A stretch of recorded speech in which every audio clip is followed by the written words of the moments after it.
രേവതിയുടെ സച്ചിയുടെ വരാൻ പോകുന്ന ദിവസങ്ങളിൽ നല്ലൊരു കഥ കേട്ടാലോ? വീഡിയോ ഇഷ്ടപ്പെടുവാണെങ്കിൽ ഒന്ന് ലൈക്ക് ചെയ്ത് ഹൈപ്പ് ചെയ്യാൻ മറക്കരുത് കേട്ടോ. അങ്ങനെ നമ്മൾ കാണുന്നത് ഒടുവില് സുധി ഇത്രയും കാലം ചെയ്തു കൂട്ടിയാനൊക്കെയുള്ള ശിക്ഷ സുധിക്ക് കിട്ടുന്നുണ്ട്. സുധിയുടെ സമനില തെറ്റുന്ന അവസ്ഥയിലേക്ക് കാര്യങ്ങളൊക്കെ പോവാണ്. അപ്പൊ അതിന്റെ കുറച്ച് കഥകളാണ് നമ്മൾ കാണാൻ പോകുന്നത്. കഴിഞ്ഞ ദിവസം തന്നെ നമ്മൾ കണ്ടു ശ്രുതി എങ്ങനെയെങ്കിലും ശ്രുതിയെ ഒന്ന് മയക്കിയെടുക്കണം. അപ്പൊ അതിനുവേണ്ടി പഠിച്ച പണി പന്ത്രണ്ട് നോക്കി രവീന്ദ്രനെ സ്വാധീനിക്കാനായിട്ട് ശ്രമിച്ചു. മീരയെ വിട്ട് സംസാരിപ്പിച്ചു. പക്ഷെ രവീന്ദ്രൻ അമ്പിനും വില്ലിനും അടുത്തില്ല. പിന്നെ നോക്കിയിട്ട് ഒരേ ഒരു മാർഗം മാത്രമേ ഉള്ളൂ, ശ്രുതിയെ ഒന്ന് പോയി കാണണം. ശ്രുതിയെ താൻ പോയി കാണുവാണെങ്കിൽ അവന്റെ കയ്യെ കാലെ പിടിച്ചിട്ടാണെങ്കിൽ ശരി ചന്ദ്രോദയത്തിലേക്ക് തിരികെ കയറാം എന്നൊരു വിചാരം ഉണ്ടായിരുന്നു. താൻ വിചാരിച്ചു എന്ത് നടക്കുമെന്ന്. അങ്ങനെ ഭയങ്കര ആത്മവിശ്വാസത്തോട് കൂടിയിട്ടാണ് ശ്രുതി ഷോപ്പിലേക്ക് ചെല്ലുന്നത്. പക്ഷെ അവിടെ ചെന്ന് കഴിഞ്ഞപ്പോ തന്നെ ശ്രുതി ദേഷ്യപ്പെടുക ചെയ്തേ. നിന്നോട് ആരടി ഇങ്ങോട്ടേക്ക് വരാൻ പറഞ്ഞേ? അതെ, നീ ചെയ്ത ചതി എനിക്ക് പൊറുക്കാനും ക്ഷമിക്കാനൊന്നും പറ്റില്ല. പക്ഷെ കഷ്ടകാലം പിടിക്കാൻ ശ്രുതിയുടെ, അല്ലാതെ എന്ത് പറയാനായിട്ട്. അങ്ങനെ സംസാരിച്ചുകൊണ്ടിരിക്കുമ്പോഴാണ് നമ്മുടെ ചന്ദ്രമതിയുടെ വരവ്. ചന്ദ്രമതി വന്നിട്ട് നോക്കി ശ്രുതിയോ നോക്കി. എടീന്നൊരു ഒറ്റ വിളിയായിരുന്നു. ആ വിളി രണ്ടുപേരും ഞെട്ടിപ്പോയി. ശ്രുതിയുടെ മുട്ടുകൂട്ടി ഇടിക്കാൻ തുടങ്ങി. ശ്രുതിക്ക് പണ്ടേ ചന്ദ്രമതിയെ പേടിയാണല്ലോ. എടി, ആരോട് ചോദിച്ചിട്ടാണ് നീ ഇങ്ങോട്ടേക്ക് വന്ന ഒരുമ്പട്ടവളെന്ന് ചോദിച്ചു. ശ്രുതി പറഞ്ഞു, ആന്റി ഞാന്. ആന്റിയോ? ആരുടെ ആന്റി? ഒരക്ഷരം പോലും മിണ്ടിപ്പോയക്കല്ല. ഇറങ്ങടി എന്റെ ഷോപ്പിന്ന്. അവള് വന്നിരിക്കുന്നു. അപ്പോഴേക്ക് ശ്രുതി പറഞ്ഞു, അമ്മ ഷോപ്പാ, ആൾക്കാരൊക്കെ ശ്രദ്ധിക്കട്ടാ. നിനക്കെന്താടാ? ഇവള് കുറെ കാലം നിന്റെ ഭാര്യയായിട്ട് നടിച്ച് എല്ലാരും വഞ്ചിച്ചോണ്ടിരുന്നല്ലേ? ഓ, മലേഷ്യക്കാരന്റെ മോളാണ് പോലും. ഇവിടെ നാണം ഉണ്ടായിരുന്നു നിനക്ക് ഇങ്ങനെയൊക്കെ പറയാനായിട്ട്. എന്നിട്ടൊരു നാണം ഉളുപ്പില്ലാതെ എന്റെ മോന്റെ പിന്നാലെ വീണ്ടും വന്നിരിക്കുക. ഇനി എന്ത് തട്ടിയെടുക്കാനാടി നീ ഇങ്ങോട്ടേക്ക് വന്നത്? എന്റെ മോന്റെ ജീവനും കൂടെ എടുക്കാനാണോ? നീ അതല്ല അതിലപ്പുറം ചെയ്യും. ആദ്യം ഇങ്ങനൊന്നും പറയരുത്. ആൾക്കാരൊക്കെ ശ്രദ്ധിക്കുന്നുണ്ട്. ശ്രദ്ധിക്കട്ടെ, ശ്രദ്ധിക്കുന്നവരൊക്കെ ശ്രദ്ധിക്കട്ടെ. നിനക്കുള്ള ശിക്ഷയെ ഒന്നും വായിട്ടില്ല എന്ന് പറഞ്ഞു. എനിക്ക് ഇനി വരാൻ പോകുന്ന എന്താണെന്നറിയോ? ഡിവോഴ്സാ. അധികം വൈകാതെ എന്റെ മോൻ നിന്നെ ഡിവോഴ്സ് ചെയ്യൂടി. അപ്പോഴേക്ക് ശ്രുതി പറഞ്ഞു, ആന്റി എന്നോട് ക്ഷമിക്ക്, എനിക്കൊരു തെറ്റ് പറ്റിപ്പോയതാ. എനിക്ക് ശ്രുതിയെ അത്ര ഇഷ്ടമായതുകൊണ്ടാ. വേണ്ടേ, നിന്റെ നാടകമൊക്കെ അവിടെ നിർത്തിയാരെ. അതൊക്കെ നിന്റെ വീട്ടില്. ഓ, അതിനിപ്പോ വീടുണ്ടോ കൂടുണ്ടോന്ന് ആര് കണ്ടു? വല്ല തെരുവിലായിരുന്നോന്ന് ആർക്കറിയാം. എന്നിട്ട് അവള് കള്ളത്തരം പറഞ്ഞിട്ട്, എടി ഒരു തവണ അല്ലല്ലോടി നീ കള്ളത്തരം പറഞ്ഞിരിക്കുന്നേ. നിന്റെ ഇളയച്ചനെന്നും പറഞ്ഞ് അയാളെ കൂട്ടിക്കൊണ്ട് വന്നിട്ട് എത്ര വട്ടവാടി ഞങ്ങളെ വഞ്ചിച്ചേ. അപ്പോഴേക്കും ആൾക്കാരൊക്കെ ചുറ്റും നോക്കി നിൽക്കുമ്പോ ശ്രുതിക്ക് നാണക്കേട് കൊണ്ട് തല കുടിഞ്ഞ് നിൽക്കുവാണ്. ശ്രുതിക്ക് എന്തെങ്കിലും പറയാൻ പറ്റുമോ? എന്നാലും ശ്രുതി പറഞ്ഞു, അമ്മ വേണ്ടമ്മേ, ഷോപ്പല്ലേ, ആൾക്കാരൊക്കെ ശ്രദ്ധിക്കുന്നുണ്ട്. ഇവിടെ വെച്ച് ഒരു പ്രശ്നം ഉണ്ടായിട്ടുണ്ടെങ്കിൽ അത് നമ്മുടെ ഷോപ്പിനെ ബാധിക്കുന്ന. അപ്പോഴൊന്ന് ചന്ദ്രമതി നിർത്തി. പിന്നീട് ശ്രുതിയുടെ അടുത്ത് നിന്നിട്ട് ശബ്ദം താഴ്ത്തി പറഞ്ഞു, മര്യാദയ്ക്ക് ഇറങ്ങിപ്പോയിക്കോ, അല്ല ഇപ്പം നിന്നെ ഇവിടെ നിന്ന് അടിച്ചിറക്കും. നാട്ടുകാരുടെ മുന്നിൽ നീ അപകാശമായിട്ട് ഇറങ്ങി പോകേണ്ടി വരും. ഇനിയിപ്പം നിന്നെ അടിച്ച എന്തിനാന്ന് ചോദിച്ചിട്ടുണ്ടെങ്കിൽ നിന്റെ കള്ളക്കഥകളൊക്കെ ഞങ്ങളെ വിളിച്ചു പറയുമെന്ന് പറഞ്ഞു. ഒടുവില് ശ്രുതിക്ക് അവിടെ നിന്ന് ഇറങ്ങേണ്ടതായിട്ട് വന്നു. ഈ സമയത്ത് ശ്രുതിയുടെ മുഖം വല്ലാതിരിക്കുക. അപ്പോഴേക്കും ചന്ദ്രമതി പറഞ്ഞു, എനിക്കറിയായിരുന്നടാ അവള് 18 അടവും പഠിച്ചവളാന്ന്. അവൾ ഇങ്ങോട്ടേക്ക് വരുമെന്ന് അറിയായിരുന്നു. അതുകൊണ്ടല്ലേ ഞാന് ഇങ്ങോട്ടേക്ക് വന്നേന്ന് പറഞ്ഞു. ഇനി അവൾ ഈ കടയില് കാലെടുത്ത് കുത്തിയിട്ടുണ്ടെങ്കിൽ പിന്നെ ഈ ചന്ദ്രമതി ആരാന്ന് അവൾ അറിയൂന്ന് പറഞ്ഞു.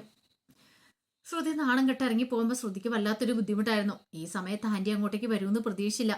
അല്ലാതെ ശ്രുതിയെ എങ്ങനെയെങ്കിലും ഒന്ന് പറഞ്ഞ് മയക്കെടുക്കായിരുന്നു. എന്ത് ചെയ്യണമെന്ന് പോലും അറിയില്ല. ആ പ്രതീക്ഷയെ നശിച്ചുപോയി. ഇതേസമയം ശ്രുതിക്ക് ഭയങ്കര ടെൻഷനായിപ്പോയി. ഇനി മുന്നോട്ട് എങ്ങനെ പോകും? അവളെ തനിക്ക് അത്രയ്ക്ക് ഇഷ്ടമാണ്. പക്ഷെ അമ്മ സമ്മതിക്കുന്നില്ല. അമ്മയും വേണം അവളും വേണം. പക്ഷെ രണ്ടു വള്ളത്തിൽ ഒരുപോലെ കളി ഓട്ടാൻ പറ്റില്ലല്ലോ. ആ ഒരു ടെൻഷനിലായിപ്പോയി. ഇതേ സമയത്ത് സച്ചിക്ക് നല്ല ബുദ്ധിമുട്ടുണ്ടായിരുന്നു ശ്രുതിയുടെ ഈ മാറ്റം.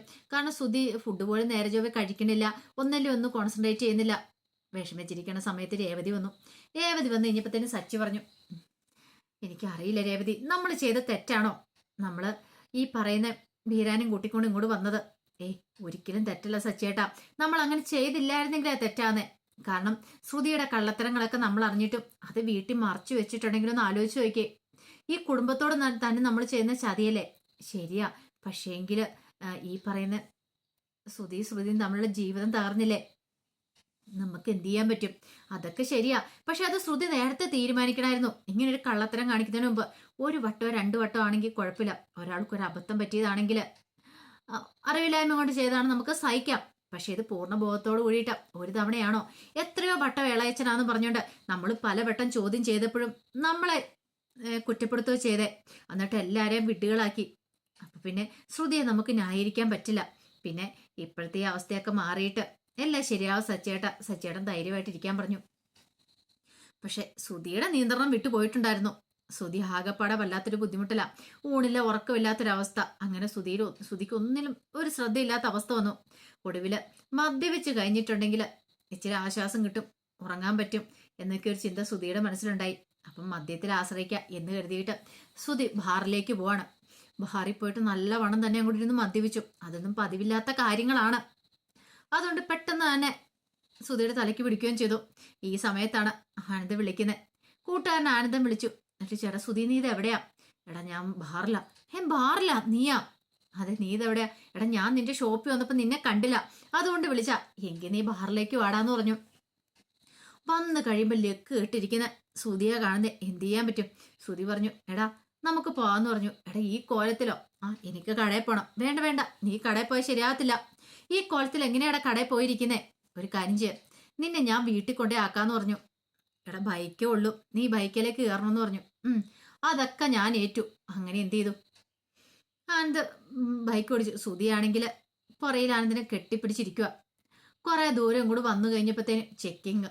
അതും അരുൺ എന്ന് പറയുന്ന ആ പോലീസുകാരനാണ് കഷ്ടകാലം പിടിക്കാൻ ചെക്ക് ചെയ്തേ. നോക്കിക്കഴിഞ്ഞപ്പോഴത്തേനും മദ്യവെച്ച് ലക്ക് കേട്ട് സുധി ഇങ്ങനെ പുറയിൽ അങ്ങനെ കെട്ടിപ്പിടിച്ചിരിക്കുന്നു. അങ്ങനെ ഊതിച്ച് കഴിഞ്ഞപ്പോൾ ആനന്ദ് മദ്യവെച്ചിട്ടില്ല. പക്ഷെ സുധിയാണെങ്കിൽ ഒരു ബോധമില്ല. ഇരിക്കുന്ന ആ ഇരിപ്പിലെങ്ങാനും മറിഞ്ഞു വീണെന്തേലും അപകടം സംഭവിച്ചാലോ? ആകെപ്പാടെ പ്രശ്നമാകത്തില്ലേ? അതും പോരാഞ്ഞിട്ട് പോലീസുകാരെ ചീത്ത വിളിക്കുകയും ചെയ്തു. അവിടെ തടഞ്ഞു നിർത്തിയെന്ന് പറഞ്ഞുകൊണ്ട് നീയൊക്കെ ആരാന്ന വിചാരം? ഞാൻ വീട്ടിൽ പോകാനായിട്ട് വന്നാടാ, അങ്ങനെ ഇങ്ങനെയാ. അപ്പോഴേക്കും പോലീസുകാർ വെറുതെ വിടുവോ? തൂക്കിയെടുത്ത് സ്റ്റേഷനിലേക്ക് ഉണ്ടാകാൻ പറഞ്ഞു. അങ്ങനെ സുധിയെയും കൊണ്ട് സ്റ്റേഷനിലേക്ക് പോയി. പക്ഷെ ആ സമയത്തൊന്നും ഈ പറയുന്ന അരുണിന് അറിയില്ല അത് സച്ചിയുടെ ചേട്ടനാന്നുള്ള കാര്യം. സച്ചിയുമായിട്ട് അരുണിന് പണ്ടേ തൊട്ട് കലിപ്പും കാര്യങ്ങളൊക്കെ ആണല്ലോ. എന്ത് പറഞ്ഞാലും ഒടുവില് സുധി സ്റ്റേഷനിലാന്നുള്ള കാര്യം ആനന്ദ് വിളിച്ചു പറയാണ്. സുധിക്കിട്ട് നല്ലത് കൊടുത്തിട്ടുണ്ടായിരുന്നു സ്റ്റേഷനിലിട്ടിട്ട്. കാരണം പോലീസുകാരെ ചീത്ത പറഞ്ഞുകൊണ്ട്. ഇത് അറിഞ്ഞപടി തന്നെ സച്ചിയും രവീന്ദ്രനും കൂടെ സ്റ്റേഷനിലേക്ക് പാഞ്ഞു വരുവാണ്. അങ്ങനെ വരുമ്പം കാണുന്ന കാഴ്ച സുധി ലോക്കപ്പിൽ കിടക്കുന്ന. ആ സമയം രവീന്ദ്രൻ വന്നിട്ട് പറഞ്ഞു, സാറേ എൻ്റെ മകനായത്, അവനെ വെറുതെ വിടണം. അവൻ തെറ്റൊന്നും ചെയ്തിട്ടില്ല, അവന് കുറച്ച് പ്രശ്നങ്ങളൊക്കെ ഉണ്ടായിരുന്നുകൊണ്ടാന്ന് പറഞ്ഞു. സച്ചി എന്ന് അരുണിനോട് കാര്യങ്ങൾ പറയണം. അപ്പത്തേനും അരുൺ ദേഷ്യപ്പെട്ട് സച്ചിയോട്, നിന്റെ ചേട്ടനായിരുന്നു, അതെനിക്ക് അറിയണ്ടായിരുന്നില്ലെന്ന് പറഞ്ഞു. സച്ചിക്കനെ അയാളോട് തർക്കിച്ചിട്ട് കാര്യമില്ലെന്ന്. ഒടുവില് സിയെ പോയി കണ്ട് കാര്യങ്ങൾ സംസാരിക്കുന്നുണ്ട്. അങ്ങനെ കുറെ സമയത്തിന് ശേഷമാണ് സുധിയെ അവിടുന്ന് പറഞ്ഞു വിടുന്നത്. രവീന്ദ്രന്റെ സച്ചിയും കൂടെ സുധിയേയും കൊണ്ട് വീട്ടിലേക്ക് വരിക. വീട്ടിലേക്ക് വന്നു കഴിഞ്ഞപ്പോഴത്തേനും സുധിക്കാണ് സമനില തെറ്റിയ മട്ടിലായിരുന്നു. വല്ലാത്തൊരു ബുദ്ധിമുട്ടിലായിരുന്നു. അങ്ങനെ അന്നത്തെ ഒരു ദിവസം സുധിയെ ഒരു വിധത്തിലാണ് സച്ചി കൊണ്ട് കിടത്തിയത്. പിറ്റേ ദിവസം ഇത് തന്നെ ആവർത്തിച്ചു. സുധി മദ്യപിച്ചു വരുവാണ് വീട്ടിലേക്ക്. രവീന്ദ്രൻ ഹാളിൽ ഇരിപ്പുണ്ടായിരുന്നു. അങ്ങനെ രവീന്ദ്രന്റെ കാലിലേക്ക് വന്ന് വീണു. എന്നിട്ട് പറഞ്ഞു, അച്ഛ എന്നോട് ക്ഷമിക്കുക അച്ഛ, ഞാൻ അച്ഛനോട് ഒരുപാട് തെറ്റ് ചെയ്തിട്ടുണ്ട്, എന്നോട് പൊറുക്കണോ അച്ഛ, ഞാൻ ചെയ്യാൻ പാടില്ലാത്ത തെറ്റാ. അപ്പോഴേക്കും ചന്ദ്രമതി വന്നിട്ട് ചോദിച്ചു, എന്താണ് മോനെ ഇത്? നീ ഇതെന്തു പരിപാടി കാണിച്ചേ? അമ്മേ എന്നോട് പൊറുക്കമ്മേ, എനിക്ക് എന്ത് ചെയ്യണമെന്നറിയില്ല. എനിക്ക് ശ്രുതി ഇല്ലാതെ ജീവിക്കാൻ പറ്റില്ല. എനിക്ക് അവളെ അത്രയ്ക്ക് ഇഷ്ടമാണ്. അതുപോലെ തന്നെ എനിക്ക് എൻ്റെ അമ്മയെ ഇഷ്ടമാണ്. അതുകൊണ്ട് എനിക്ക് എന്ത് ചെയ്യണമെന്ന് അറിയില്ല എന്നൊക്കെ പറഞ്ഞുകൊണ്ട് ശ്രുതി കൈ കൂപ്പി കിടന്ന് കരയുവാണ്. ആ കരച്ചിലൊക്കെ കണ്ടു കഴിഞ്ഞപ്പോൾ സച്ചിയുടെ സമനില തെറ്റിപ്പോയി. എത്രയൊക്കെയെന്ന് പറഞ്ഞാൽ സച്ചിക്കൊരു സ്വഭാവമുണ്ട്. തൻ്റെ കൂടപ്പുറപ്പിന്റെ രാവത്ത് വന്നിട്ടുണ്ടെങ്കിൽ ജീവൻ കൊടുത്ത് അവരെ സഹായിക്കുന്നുള്ളത്. അപ്പൊ പിന്നെ ശ്രുതി കരഞ്ഞു കഴിയുമ്പോൾ സച്ചിക്ക് സഹിക്കുവോ? വല്ലാത്തൊരു ബുദ്ധിമുട്ടായിപ്പോയി സച്ചിക്ക്. ഒടുവില് സച്ചി പറഞ്ഞു, അതെ നീ ഇങ്ങോട്ട് വാ സുധി എന്നൊക്കെ പറഞ്ഞുകൊണ്ട് അങ്ങനെ സുധിയെയും വിളിച്ചോണ്ട് ഒരു വിധത്തിൽ മുറിയിലേക്ക് പോയി. ആ സമയം സുധി സച്ചിയോട് പറഞ്ഞു, നീ ഇവിടെ ഇരിക്കടാ, കണ്ടില്ലേ നിന്നോട് ഞാൻ കുറെ തെറ്റൊക്കെ ചെയ്തിട്ടുണ്ട്, അതിനോട് ശിക്ഷ എനിക്കിപ്പോൾ ദൈവം തന്നിരിക്കുന്നേ. ഒരു ജീവിതം പോലും ഇല്ലാതെ സച്ചി സമാധാനിപ്പിക്കാൻ ശ്രമിച്ചു. പക്ഷെ ഒരു രക്ഷയുണ്ടായിരുന്നില്ല. ഒരു വിധത്തിലാണ് സുധിയെ പിടിച്ചു കിടത്തുന്നത്. പിന്നീട് സച്ചി അവിടെ ഇങ്ങനെ ആലോചിച്ചു എന്ത് ചെയ്യണമെന്നറിയില്ല. അതിനുശേഷം വന്ന് രവീന്ദ്രന്റെ അടുത്ത് വന്ന് കാര്യം പറയുന്നുണ്ട്. അച്ഛ ഇതിങ്ങനെ പോയിട്ട് കാര്യമില്ല. ഓരോ ദിവസം ചെല്ലുന്തോറും സുധി വഷളായിക്കൊണ്ടിരിക്കുക. സുധിയുടെ സമനില തെറ്റിക്കൊണ്ടിരിക്കുക. ചന്ദ്രമതി പറഞ്ഞു, ഒക്കേത്തിനും കാരണം അവളാണ്, ആ കുട്ടിപ്പിശാശ് കാരണം. എൻ്റെ അമ്മേ, സുധിയെ അത്ര സ്നേഹിക്കുന്നുണ്ട് ശ്രുതിയെ. അപ്പൊ പിന്നെ അവരെ തമ്മിൽ പിരിക്കുന്നതിൽ ഒരു അർത്ഥം ഞാൻ നോക്കിയിട്ട് കാണുന്നില്ല. ഈ പറയുന്ന സുധിയും കുറെ തെറ്റുകളൊക്കെ ചെയ്തിട്ടുണ്ടല്ലോ, അവർ തമ്മിൽ ഒന്നിക്കാൻ നല്ലതെന്ന് എനിക്ക് തോന്നുന്നുണ്ട്. പിന്നെ അവളെ ഞാൻ ഈ അടിച്ചതിനകത്ത് കേട്ടില്ലെന്നും പറഞ്ഞുകൊണ്ട് ചന്ദ്രമതി ദേഷ്യപ്പെടുവാണ്. ആ സമയം രവീന്ദ്രൻ പറഞ്ഞു, ചന്ദ്രൻ നീ വെറുതെ കിടന്ന് വാശി പിടിക്കരുത് എന്ന് പറഞ്ഞു. ഇല്ല രവിയേട്ടൻ എന്ത് പറഞ്ഞാലും ശരി, ഞാൻ അവളെ ഈ വീട്ടിനകത്ത് കേട്ടില്ല എന്ന് പറഞ്ഞു. ഇതേ സമയം ശ്രുതിക്ക് എന്ത് ചെയ്യണമെന്ന് അറിയത്തില്ല. വീട്ടിനകത്തേക്ക് കയറാനുള്ള എല്ലാ വാതിലുകളും അടഞ്ഞു. ഇനി എന്തേലും പുതിയ തന്ത്രം പ്രയോഗിച്ചാൽ മാത്രം അതിനകത്ത് കയറാൻ പറ്റുള്ളൂ എന്ന് മനസ്സിലായി. അതിനുള്ള തന്ത്രങ്ങളൊക്കെ മെനയുന്നുണ്ട്. ഇനി എന്തായി തീരുമെന്ന് നമുക്ക് കണ്ടറിയാം. ശ്രുതിയല്ലേ ആള്. ഒടുവിൽ എന്തേലും കരഞ്ഞും കാറി കൂവിയൊക്കെ എന്തേലും ഉടായിപ്പറക്കി ചന്ദ്രമതിയെ സോപ്പിട്ട് അകത്ത് കയറുക തന്നെ ചെയ്യും. അപ്പൊ അതിന്റെ വിശേഷങ്ങൾക്കായി നമുക്ക് എല്ലാവർക്കും കാത്തിരിക്കാട്ടോ. പക്ഷെ ഒരു കാര്യമുണ്ട്, അങ്ങനെ കയറിയാലും ഇനിയിപ്പൊ ശ്രുതിയുടെ കല്യാണം കഴിഞ്ഞാണ്. ഒരു കൊച്ചുണ്ടെന്നെങ്ങാനും ഏതെങ്കിലും ദിവസം ശ്രുതി അറിഞ്ഞിട്ടുണ്ടെങ്കിൽ അത് ഇതിനേക്കാളും വലിയ ഭൂകമ്പമായിരിക്കും ഉണ്ടാകാൻ പോകുന്നത്. അതിനി എന്താണെങ്കിലും അധികം താമസമൊന്നും ഉണ്ടാകത്തില്ല. പലനാൾ കള്ളൻ ഒരു നാൾ പിടിക്കപ്പെടുമെന്ന് പറഞ്ഞ കണക്ക് ആ വിശേഷങ്ങളും ഉടനെ തന്നെ ഉണ്ടാവും. അപ്പൊ നമുക്കതിനു വേണ്ടി കാത്തിരിക്കാട്ടോ. ഒരിക്കൽ കൂടി എല്ലാവർക്കും ശുഭരാത്രി നേർന്നുകൊണ്ട് നിർത്തുന്നു. നന്ദി.